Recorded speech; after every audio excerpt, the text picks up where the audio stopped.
cet atelier avec son mot. Bien vouloir acclamer son entrée, s'il vous plaît.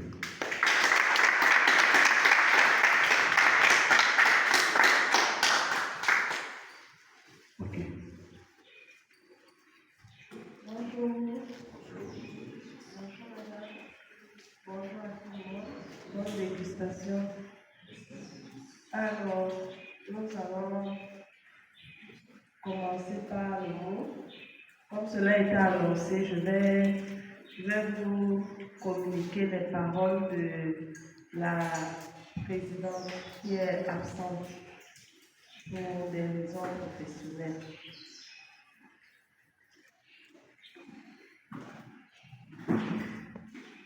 Mesdames, Messieurs, chers facilitateurs et chers participants, c'est avec une grande émotion et une profonde gratitude que je me tiens devant vous aujourd'hui à l'occasion de cet atelier de formation destiné aux pères éducateurs et pères sensibilisateurs sur les violences faites aux femmes et sur la question des vacances sans sida.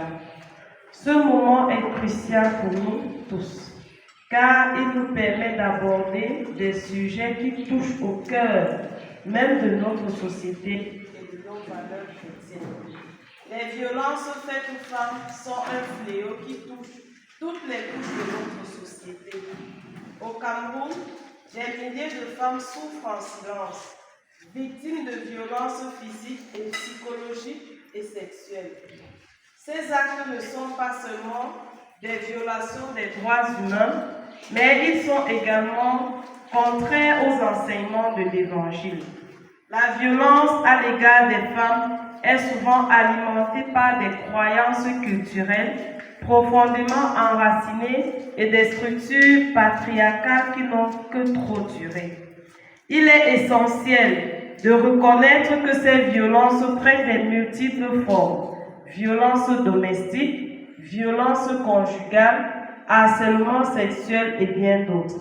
Ces situations provoquent des traumatismes durables et nuisent à la santé physique et mentale des femmes. En tant que communauté chrétienne, il est de notre devoir d'éradiquer cette culture de la violence et de promouvoir une société où chaque femme peut vivre en sécurité et avec dignité. Il est crucial de parler des violences faites aux femmes, non seulement pour sensibiliser, mais aussi pour éduquer notre communauté.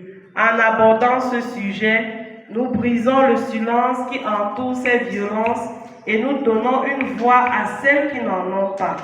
En tant qu'Église, nous avons la responsabilité de défendre les opprimés et de promouvoir la justice.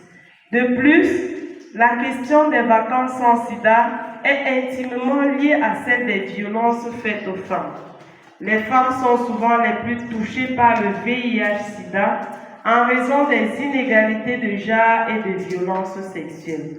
En abordant ces deux thématiques en même temps, nous faisons un pas vers une approche holistique qui vise à protéger la santé des droits des femmes.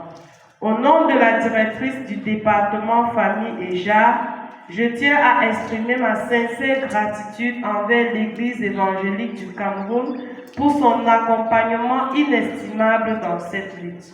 Votre soutien continu est une phare d'espoir pour toutes les femmes qui souffrent en silence.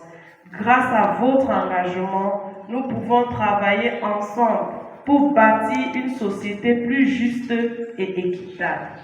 Je souhaite également remercier chaleureusement nos facilitateurs, Madame Kemagwa Yolande Carmel, au cadre du ministère de la Promotion de la Femme et de la Famille, qui a accepté de partager son expertise et sa passion pour cette cause. Merci à M. Matagny Alexandre Noël pour son accompagnement technique et logistique. Merci au révérend Dr Gambeket Ebenezer pour le partage et les facilitations.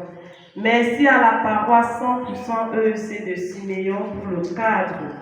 À vous tous, votre dévouement et votre engagement à éduquer et sensibiliser sont essentiels pour la réussite de cet atelier. Vous êtes la pierre angulaire de cette lutte et nous vous en sommes profondément reconnaissants. Enfin, un grand merci à chacun d'entre vous, participants de cet atelier.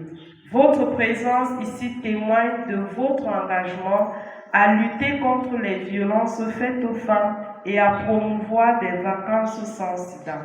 Ensemble, nous avons le pouvoir de changer les mentalités et d'inspirer d'autres à rejoindre cette lutte pour la justice et l'égalité.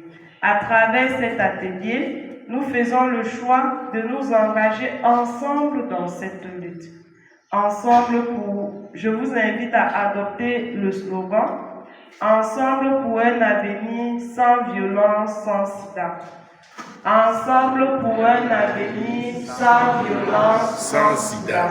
Ce slogan n'est pas qu'un simple mot d'ordre, mais un cri du cœur qui doit résonner dans toutes nos actions. Engageons-nous à sensibiliser nos communautés, à briser le silence et à promouvoir le respect des droits des femmes. Soyons les ambassadeurs du changement, ceux qui portent la lumière dans les ténèbres et la violence et de l'injustice. En conclusion, je vous exhorte à prendre à cœur les enseignements de cet atelier, utiliser les connaissances acquises pour initier des discussions et des actions au sein de vos communautés. Soyez des agents de changement, des messagers de la paix et de l'amour. Nous avons tous un rôle à jouer dans cette lutte. Ensemble, avec foi et détermination, nous pouvons bâtir un avenir où chaque femme est respectée, protégée et valorisée. Merci de votre attention et que Dieu bénisse notre engagement collectif pour un monde meilleur. Je vous remercie.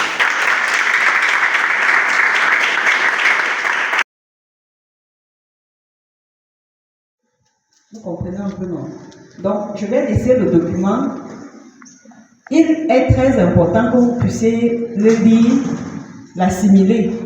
Maintenant, à la phase des échanges, les questions que vous avez posées vont vous permettre de donner plus amples explications. Donc, suivez d'abord la présentation. Après, à la phase des explications, on va mieux comprendre à l'aide des exemples précis. Merci. Violence basée sur le genre, qu'est-ce que c'est? Et ensuite, nous allons présenter quelques formes de violence basées sur le genre. J'ai voulu contre un homme ou une femme du fait de son sexe. C'est-à-dire parce que vous êtes un homme ou bien parce que vous êtes une femme, on vous fait de la violence. C'est ça la violence basée sur les genres. Ce n'est pas une violence faite sur la femme, non. Quand on dit genre, c'est très important. Parce que ce qu'on reproche souvent aux gens, c'est qu'on dit les femmes aiment trop se plaindre. Non. Quand on dit VBG, violence basée sur les genres, c'est violence faite soit à un homme ou un garçon, soit à une fille ou une femme. C'est ça la violence basée sur les genres. Bien qu'elle affecte donc les hommes et les femmes de manière... bien qu'elle affecte les hommes et les femmes sont beaucoup plus affectées. Vous comprenez un peu, non? C'est un cas qui est global aux hommes et aux femmes, mais les données statistiques montrent que les femmes et les filles sont beaucoup plus affectées par les violences que les hommes et les garçons. Vous voyez, moi que je spécifie toujours hommes et garçons, femmes et filles. Donc, quand vous parlez sur le terrain, il faut toujours... Quand vous dites ça, on sent même que vous avez été formé. Dès que vous dites homme, garçon, femme, fille, on sent que vous avez un plus par rapport aux autres. Une observation documentaire dont je l'ai déjà dit, ça dit quand vous regardez les livres, les statistiques, je vais vous montrer les statistiques là tout à l'heure. C'est vrai qu'on n'a pas les statistiques récentes, mais le problème c'est qu'on ne va pas inventer les chiffres. Les dernières statistiques qui existent, ce sont les statistiques de 2018 qui ont été menées par EDS Mix, c'est-à-dire c'est les enfants à la maison, niveau sœur, ou alors aux frères. C'est pas parce que tu es l'aîné, peut-être tu es une fille, que tu vas frustrer ton petit frère parce qu'il est un garçon, non. Et les parents, parce que les enfants aussi, quand vous allez sortir la formation, vous pouvez aussi aller répercuter l'information au niveau des parents. Les parents doivent éduquer les enfants de la même façon. Puisqu'on dit qu'ils ont les mêmes droits, ils doivent être aussi éduqués de la même façon. Donc, non, il faut dénoncer. Donc l'abus de pouvoir, c'est beaucoup plus au niveau professionnel et même dans les organisations, y compris l'église. J'insiste dessus parce que nous sommes à l'église. On a les normes sociales néfastes. J'en ai déjà un peu parlé. C'est-à-dire l'éducation. Il ne faut pas penser que quand on a fait des filles, c'est un fonds de commerce. Quand on va les donner en mariage, on va recevoir la dot. Ce sont des pratiques qui sont néfastes. La fille n'est pas une marchandise dans la famille. Si vous avez fait des enfants et que vous avez peut-être 3 enfants, vous avez peut-être 2 filles et un garçon, vous avez l'argent pour la scolarité d'un seul enfant. Vous n'avez pas privilégié forcément le garçon. Non. Si vous avez l'argent pour une seule personne, divisez cet argent-là par le nombre d'enfants et vous inscrivez tous ces enfants-là et puis vous cherchez l'argent pour inscrire tous les enfants. Donc il ne faut pas discriminer les enfants. Rendez-vous, vous avez décidé que non, maintenant là il faut qu'on passe à l'acte parce que vous avez à trop supporter. Je dis le plus tard possible. Ça c'est au cas où vous ne pouvez pas vous abstenir, mais ça c'est l'idéal, de s'abstenir et d'avoir des rapports sexuels à un âge où vous êtes déjà responsable. Vous savez que s'il y a une conséquence après l'acte sexuel, vous allez assumer. Maintenant, le viol, c'est quand, même après avoir pris toutes les précautions, vous vous retrouvez dans un endroit où vous vouliez passer à l'acte sexuel et qu'à la dernière minute, elle vous a dit que je suis d'accord. On s'est même donné rendez-vous et tout, elle s'est bien parfumée, elle est arrivée chez vous, elle est dans la chambre. Même si elle s'est déjà déshabillée, au moment de faire l'acte sexuel, elle dit non. Si vous insistez, c'est un viol. Si elle dit non, même à basse voix, elle dit non. Dès qu'elle a dit non, si tu as entendu le non là, si tu insistes, c'est qu'il y a... Papa qui fume là, tu envoies l'enfant de 7 ans acheter la cigarette. Il part, il achète. Après tu dis que tu n'as pas allumé. Il va allumer ça là-bas, tu viens me donner. Il achète au boutiquier, il demande le briquet au boutiquier, il allume. Pour que ça arrive à la maison, il faut qu'il tire même 3 fois. Et si la maison est un peu éloignée, il va presque tirer la moitié avant. Parce qu'il faut qu'il maintienne la cigarette allumée. Il va tirer presque la moitié de la cigarette avant d'arriver à la maison. C'est de la faute à qui? Aux parents. Si le parent n'avait pas envoyé, est-ce qu'il allait tirer la cigarette? Donc il faut faire très attention dans les familles. Et il faut aussi attirer l'attention de vos parents. On ne doit pas vous envoyer à la boutique la nuit. Moi, quand je vois un enfant, tu vois un enfant de 8 ans, 9 ans, en train d'aller à la boutique à 22h, mais je ne comprends pas. L'enfant est d'abord vulnérable. Qu'est-ce que tu peux appeler? On m'a acheté le poisson brisé. Qu'est-ce que toi tu fais à la maison? Tu peux manger le poisson brisé, vache. Et puis à 22h, l'enfant doit être en train de dormir.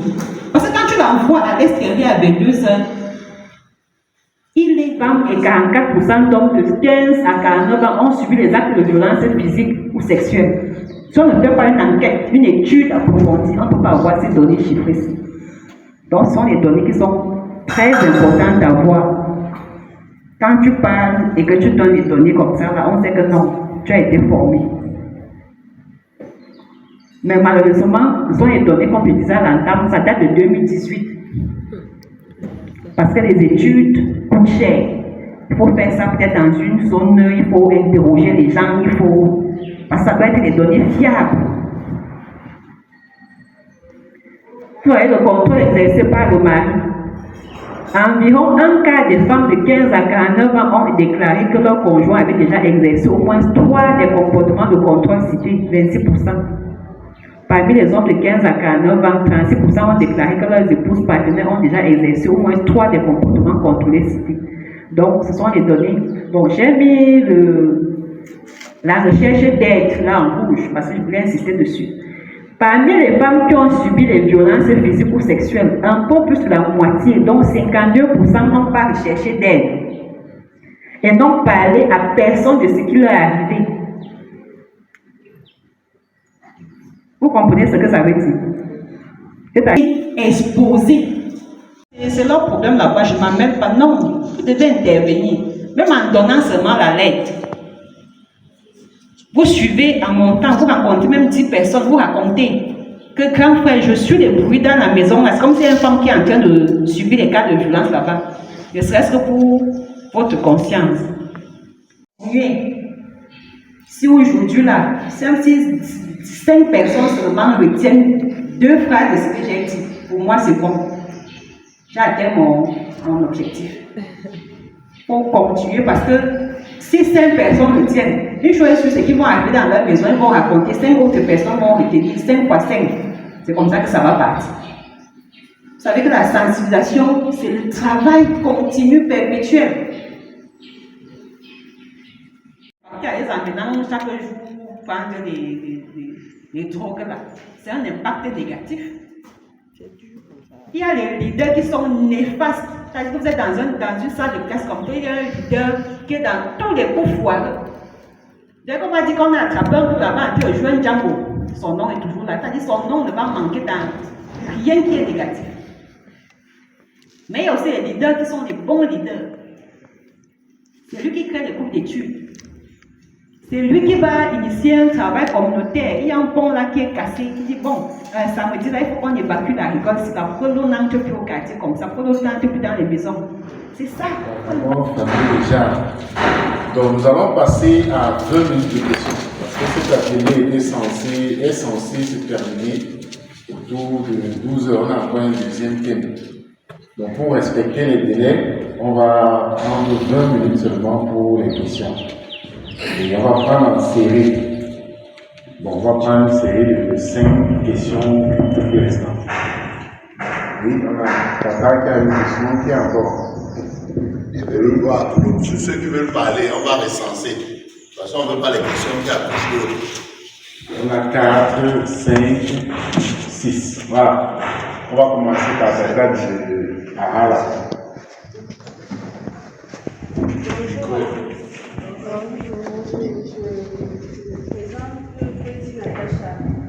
De la paroisse bon, ma question est la suivante. Comment faire surmonter cet handicap qu'on a dans notre pays que quand vous dénoncez des situations comme la violence du genre et que nos plaintes n'aboutissent? Parfois ça commence, mais à un moment donné, les relations se font jouer là, après tu vas comprendre, surtout pour quelqu'un qui a commis un mal. Bonjour, bien-aimé, très cher frère. Bonjour, Cordo, tonton.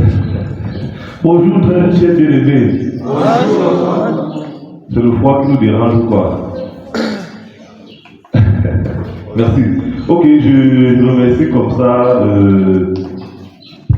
le département Famille et Genre qui a bien voulu associer notre modeste personne à cet échange, cet atelier ou je ne sais pas comment on l'intitule,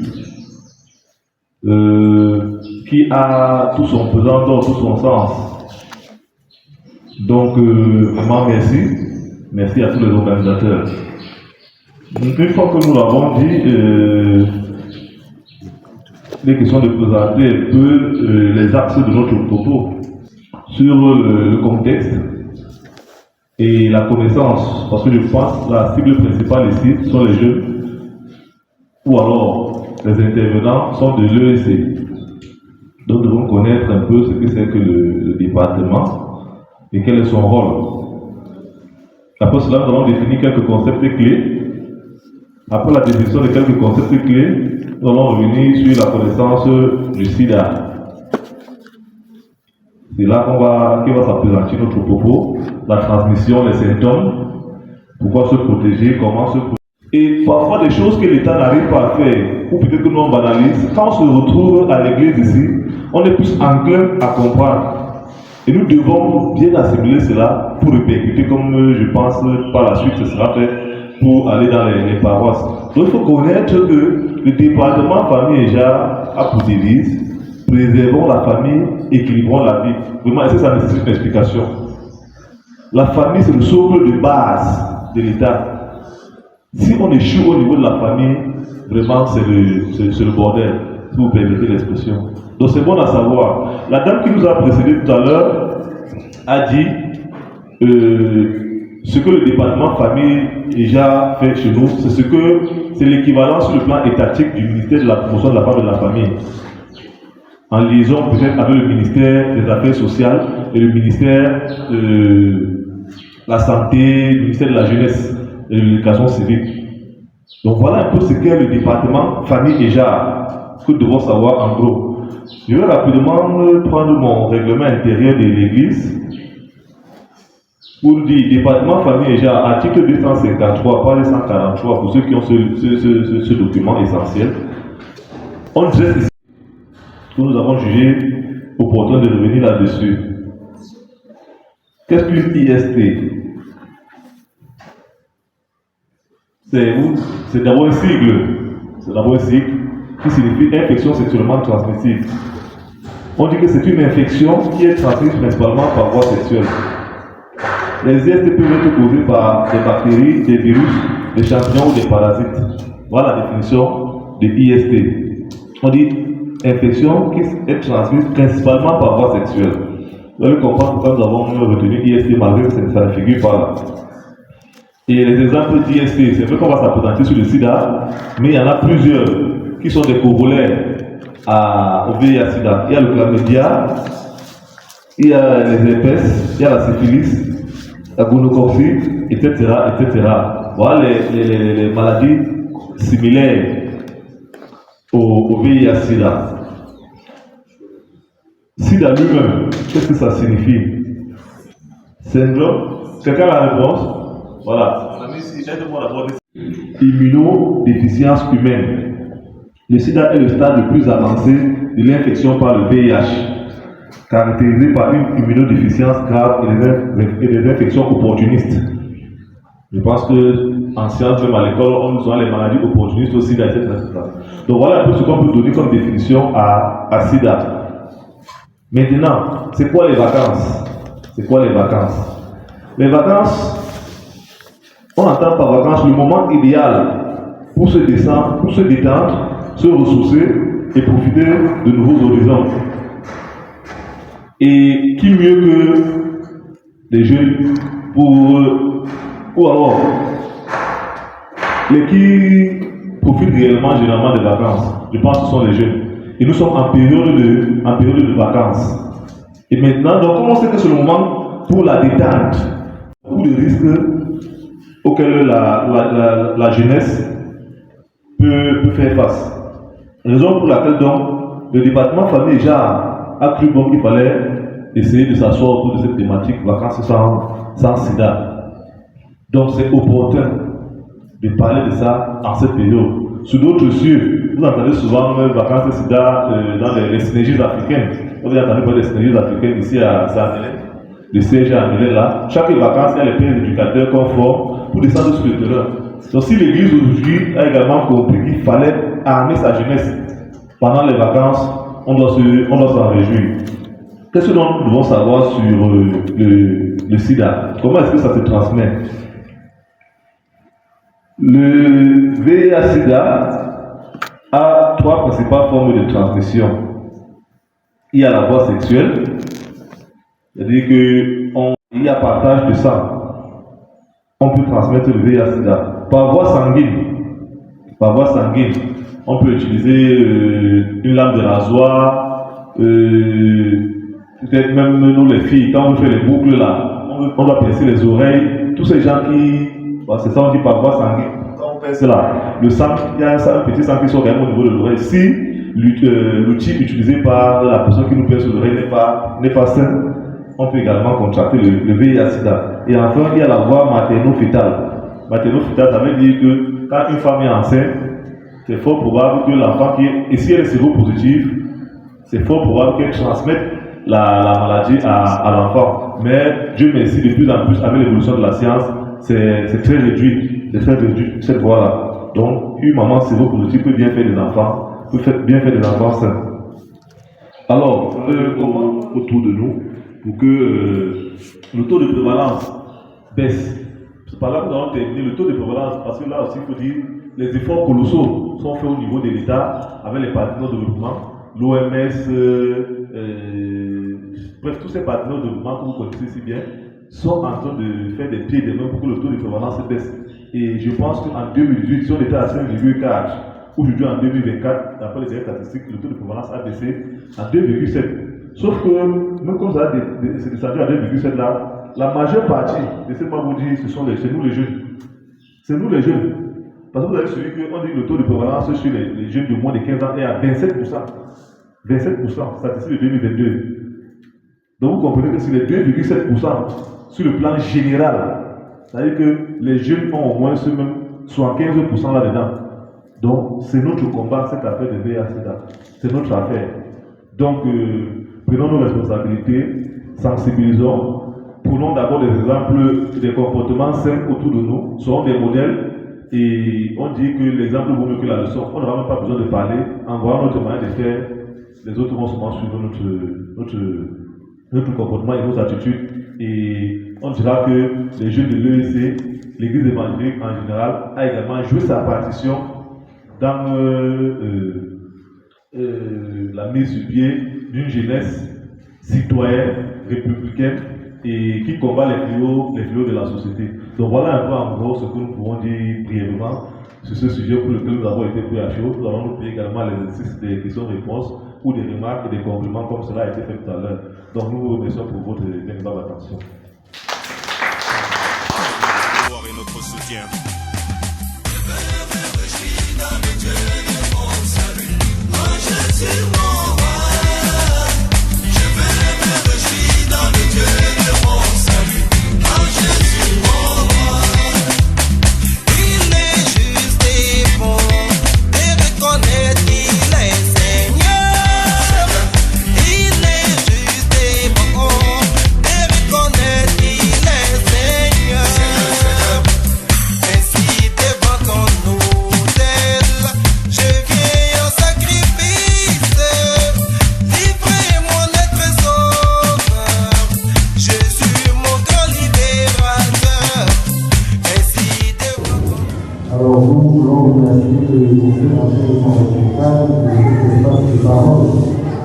Recevez les salutations de Madame la directrice du département qui déjà de l'Église évangélique de Saint-Rose, le pasteur Samuel Pascali. Alors, nous sommes là aujourd'hui pour aborder très rapidement ces deux points cruciaux. Les violences baptistes déjà et la sensibilisation aux vacances sans sida.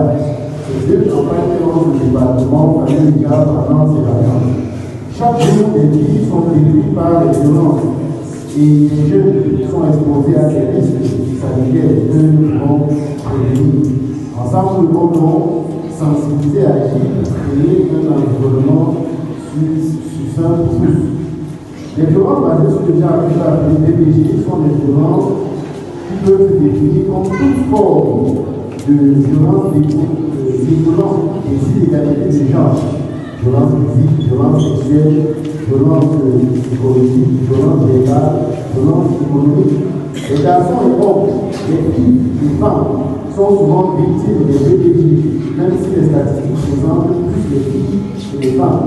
Quel est l'exemple environ 30% de femmes ont subi des violences physiques ou sexuelles au cours de leur vie. Les jeunes filles dans les établissements scolaires sont particulièrement vulnérables, avec des taux de renseignement dépassant les 50%. Ces chiffres soulignent l'urgence de notre action collective. Bien plus, le féminicide représente une réalité tragique. En 2022, les rapports indiquent une augmentation de 20% de féminicide, souvent exacerbée par les conflits dans les régions du nord-ouest et du sud-ouest. Les conséquences des VBG vont au-delà de l'individu. Elles engendrent des problèmes de santé, de perte économique et une dégradation des relations sociales. Et il faut économiser. Il est bon de savoir que le gouvernement dispose de lois pour lutter contre ces VBG. Mais leur application reste insuffisante. Nous devons exiger un respect strict de ces lois pour protéger les victimes. Lutter contre les VBG nécessite une réponse politique sectorielle. Tous les acteurs, gouvernants ou ONG, en passant par les leaders religieux, doivent collaborer et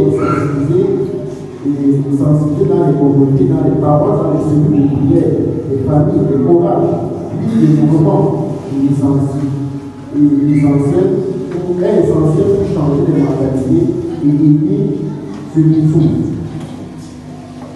Comme l'Église, nous devons nous lutter contre les violences basées sur les gens. Qu'en est-il des vacances sans sida?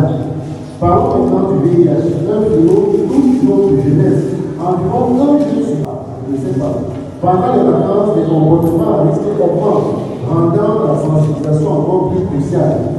Voici quelques statistiques de la transmission. 90% des infections se produisent via des rapports non protégés et partage de seringues.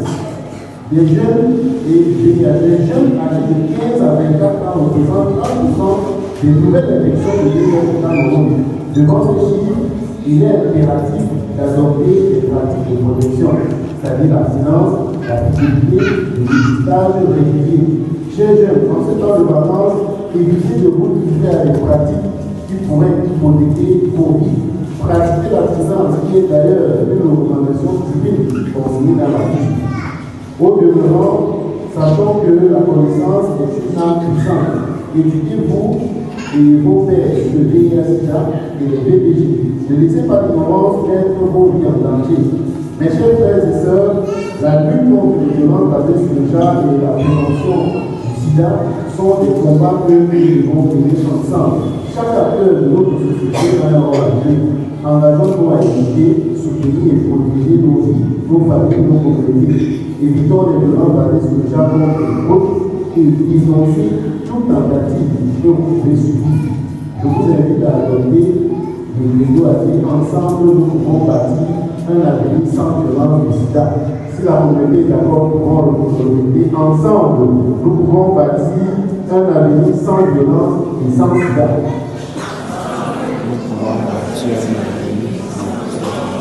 Je vous remercie. Nous serons dans la sollicitude avec les étudiants comme ça, qui entrent de plus en profondeur sur ces deux sujets que nous allons partager à la fin du culte. Merci encore une fois de plus à la charmante communauté de Bénin pour l'accueil et bon dimanche à tous.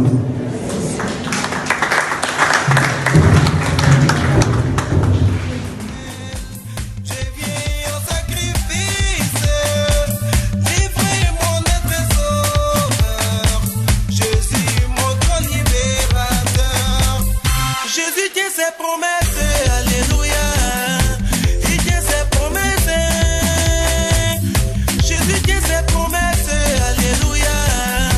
Il tient ses promesses.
moment de partage.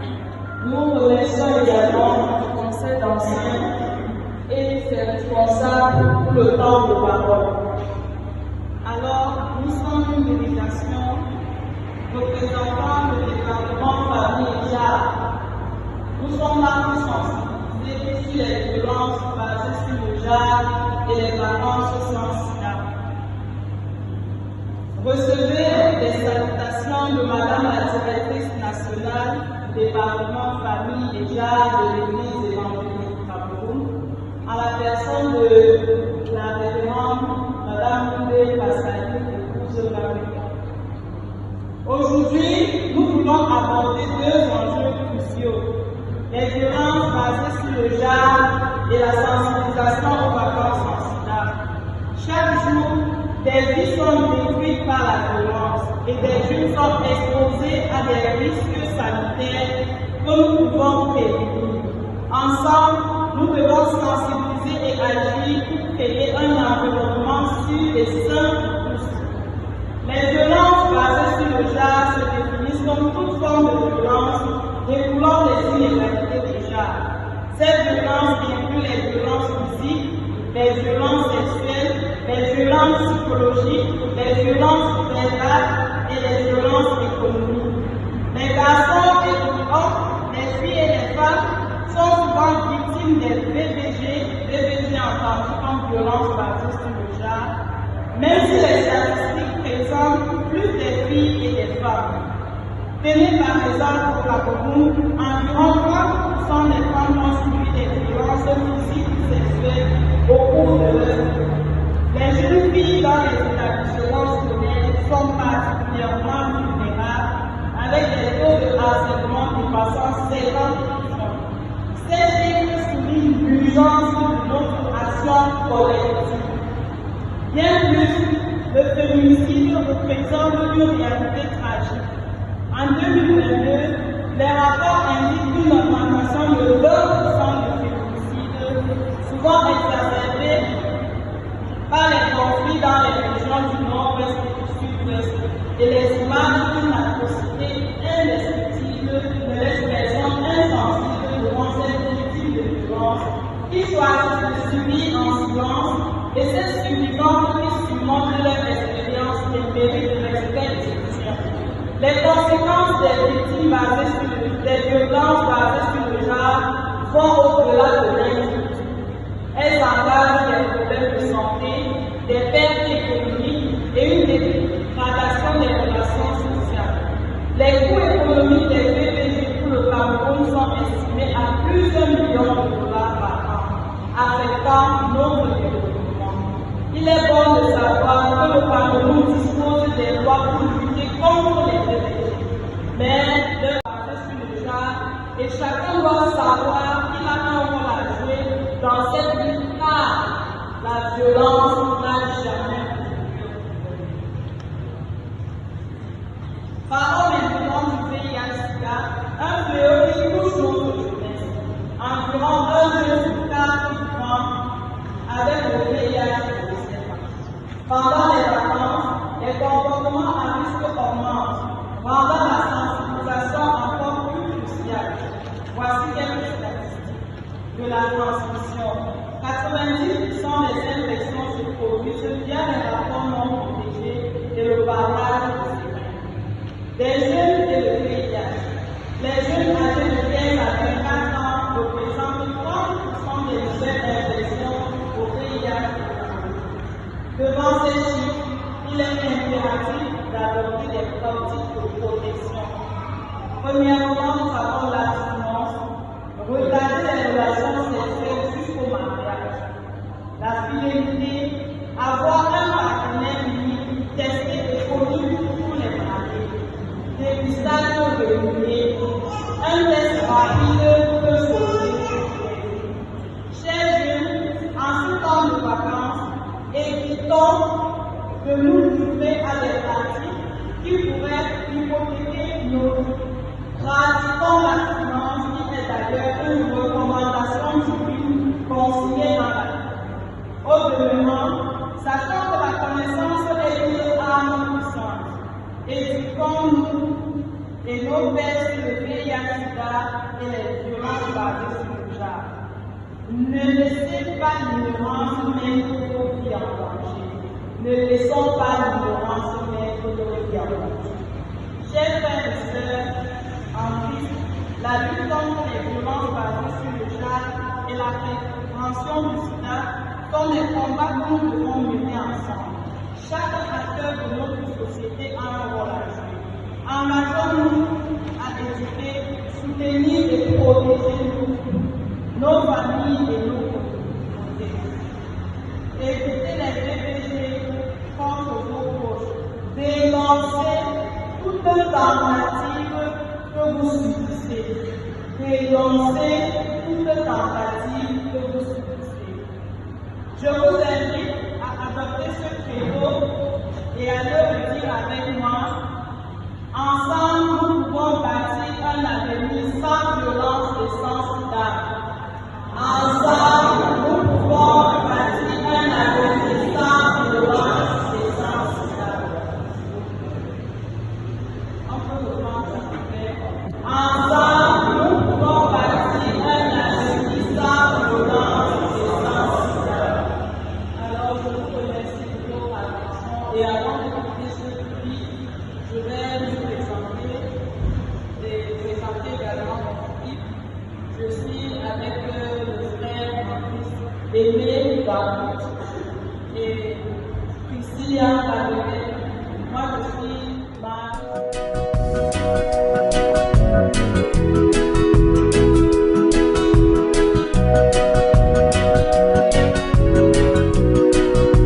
Ce que sa bouche a dit, savait l'accomplir. Ce que sa bouche a dit, savait l'accomplir. Alléluia. Ce que sa bouche a dit, savait l'accomplir. Ce que sa bouche a dit, savait l'accomplir. Après 15 ans de mariage, il y a une femme chrétienne qui a eu son bâtir un avenir sans violence et sida. Ensemble, nous pouvons bâtir un avenir sans violence et sida. Merci de votre aimable attention.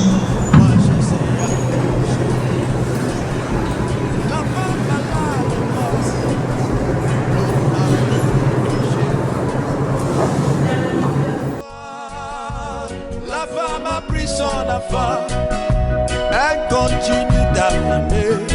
Moi je sais à qui j'ai cru, il ne m'a jamais déçu. On l'appelle Elohim, l'alpha et l'oméga, l'étoile brillante du matin, le ressuscité. Il est le roi des rois, l'admirable conseiller, le père des orphelins, le mari des veuves. Les incrédules se moquaient, d'autres se réjouissaient. Sa famille lui demandait: où est ton Dieu? Des jours sont passés et des nuits de pleurs, mais au 4e jour, Excusez-moi, chers frères et sœurs, moins de 10% des cas de violences basées sur le genre aboutissent à des condamnations, ce qui est déplorable. Alors, comme Église, nous devons nous lever et nous liguer contre les violences basées sur le genre, et chacun doit savoir qu'il a un rôle à jouer dans cette lutte, car la violence n'a jamais résolu un problème. Parlons des vacances sans sida.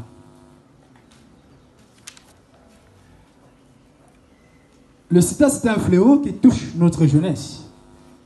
Environ un jeune sur 4 vivant avec le VIH ne le sait pas. Pendant les vacances, les comportements à risque augmentent, rendant la sensibilisation encore plus cruciale. Nous, le bac vient de sortir, n'est-ce pas? C'est sorti récemment. Et nos jeunes frères et sœurs vont nous dire qu'ils vont fêter les spéciales bacs. Cher papa, chère maman, si on vous montre les images de ce qui se passe dans ces fêtes de spéciales bacs, là, vous allez pleurer. Vous allez pleurer. C'est ça le comportement au risque pendant les vacances. Voici quelques statistiques de la transmission. 90% des infections se produisent via des rapports sexuels non protégés et par le partage des seringues. De jeunesse et le VIH. Les jeunes âgés de 15 à 20 ans, à 24 ans, représentent 30% de nouvelles infections au VIH-Sida au Cameroun. 30%. C'est alarmant, n'est-ce pas?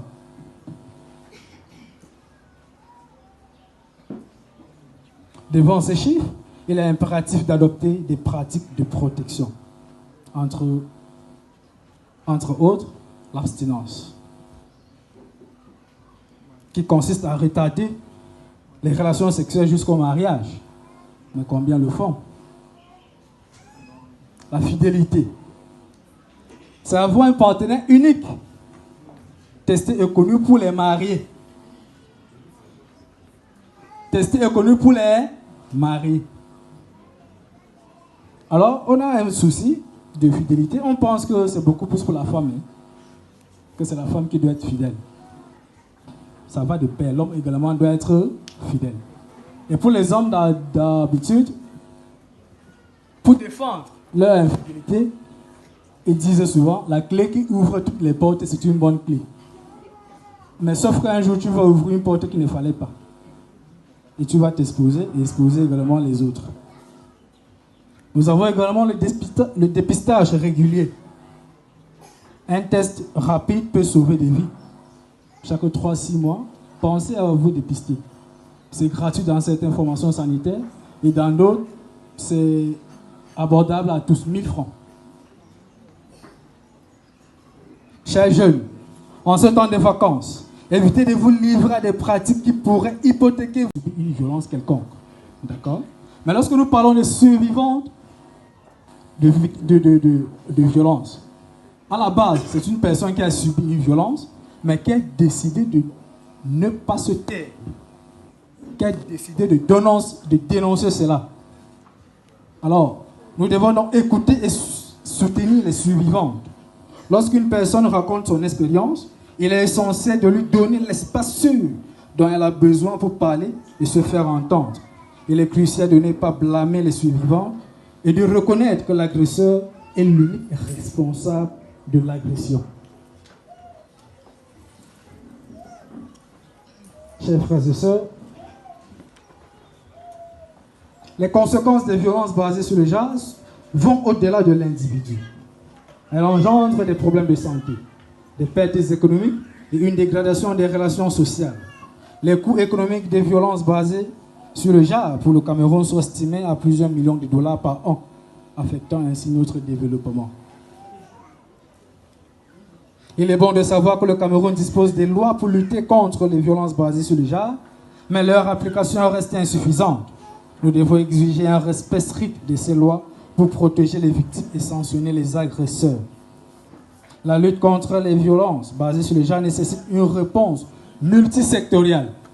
Ici, lorsque je parle de réponse multisectorielle, c'est l'ensemble des composantes qui entrent dans la prise en charge des victimes de violences. D'accord?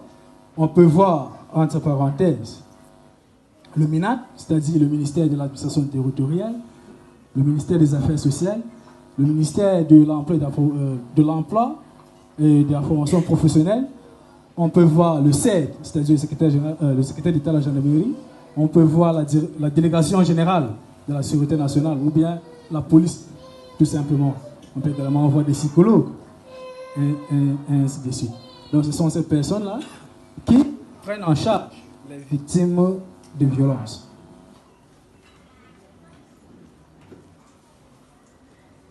Tous les acteurs des gouvernements oseront un jour, en passant par les leaders religieux, doivent collaborer. La sensibilisation communautaire, paroissiale, dans les cellules de prière, les familles, les chorales, ligues et mouvements, est essentielle pour changer les mentalités et aider ceux qui souffrent pour plusieurs raisons, dont les principales sont manque d'éducation. On souffre parce qu'on est sous-informé. On souffre parce qu'on n'est pas informé à temps. 60% des jeunes ne connaissent pas les ressources disponibles pour les victimes. Et ces ressources sont aussi, entre parenthèses, ce que je viens de citer là. Si vous êtes victime d'une violence, approchez-vous de tout ce que je viens de citer là, vous aurez une réponse. Nous avons également la stigmatisation des survivantes. Cela empêche de nombreuses femmes de signaler leurs violences. Les violences basées sur le genre et lutte contre le sida, vacances sans sida. Moi, je suis Thierry Mompou et je ne suis pas venu seul. Comme vous pouvez le constater, je suis avec mon coéquipier, Moulouan Pascal. Chers révérends les pasteurs, frères et sœurs en Christ, recevez les salutations fraternelles de la madame la directrice du département famille et genre de l'église évangélique du Cameroun, la pasteur Moundé Gongoure Pascali, épouse Ngambeke. Aujourd'hui, nous voulons aborder deux enjeux cruciaux, les violences basées sur les genres et la sensibilisation aux vacances sans sida. Chaque jour, des vies sont détruites par la violence et des jeunes sont exposés à des risques sanitaires que nous pouvons prévenir. Ensemble, nous devons sensibiliser et agir pour créer un environnement sain et sûr pour nous. Alors, chers frères et sœurs, avant de continuer, je voulais rappeler quelque chose. D'habitude, lorsqu'on parle de violence basée sur les genres, les gens pensent généralement surtout aux femmes, uniquement. Mais non, les violences basées sur les genres concernent les hommes, les garçons, les femmes et les filles. Alors, en ce qui concerne les violences basées sur le genre, elles se définissent comme toute forme de violence découlant des inégalités de genre. Ces violences incluent des violences physiques. On peut constater partout dans les rues les bagarres chaque jour, dans nos familles, entre frères et sœurs. Ça ne manque pas. Et cela peut conduire aux coups et blessures. Nous avons également les violences sexuelles. C'est récurrent partout. Les viols, les harcèlements sexuels. Dans nos établissements scolaires, dans nos milieux socio-professionnels. Parce que quelqu'un nous tient quelque part et nous harcèle sexuellement. C'est une forme de violence.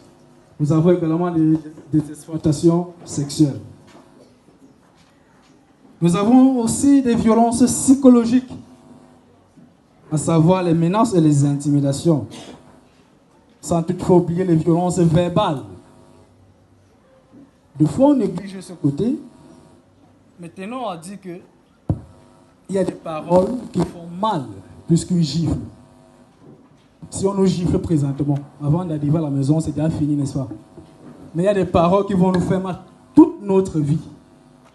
Donc c'est une forme de violence à prendre à cœur.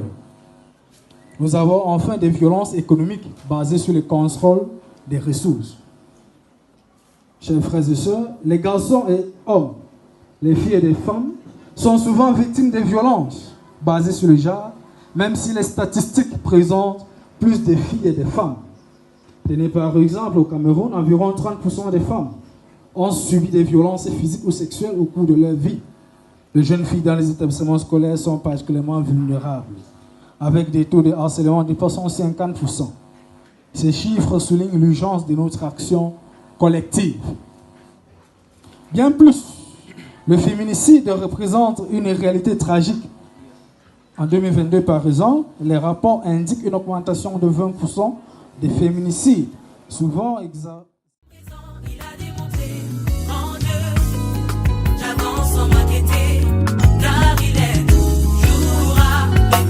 Y a-t-il quelqu'un qui peut le dire avec nous? Mon ami et mon allié. Grand Dieu, en tout temps présent. Grand Dieu, et j'avance sans m'inquiéter. Pourquoi ça?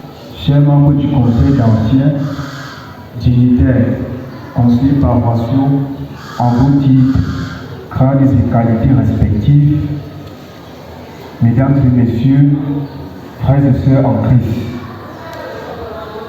je voudrais, au nom de madame la directrice du département famille et genre de l'église évangélique du Cameroun, le pasteur Moundé Gongoure Pascali, remercier les responsables de cette paroisse pour ce précieux temps qui nous est chaleureusement accordé.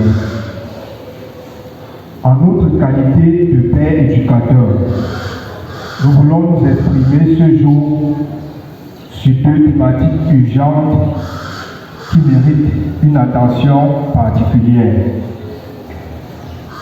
à savoir les violences basées sur le genre et la sensibilisation aux vacances sans sida.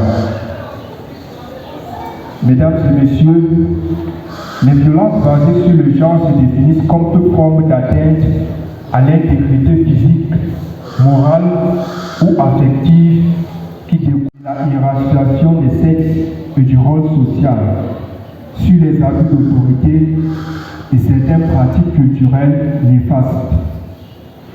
Ces ramifications les plus connues sont l'agression sexuelle et physique, le viol, l'exploitation, le mariage forcé, les mutilations féminines génitales, l'inceste, l'attentat à la pudeur et bien d'autres. Permettez-moi de marquer un temps d'arrêt sur l'une de ces formes les plus inhumaines, qu'est le féminicide. Grand Dieu, en tout temps présent. Grand Dieu, et j'avance sans m'inquiéter. Pourquoi ça? Quand le vent souffle contre moi, quand les ténèbres couvrent mes voies, je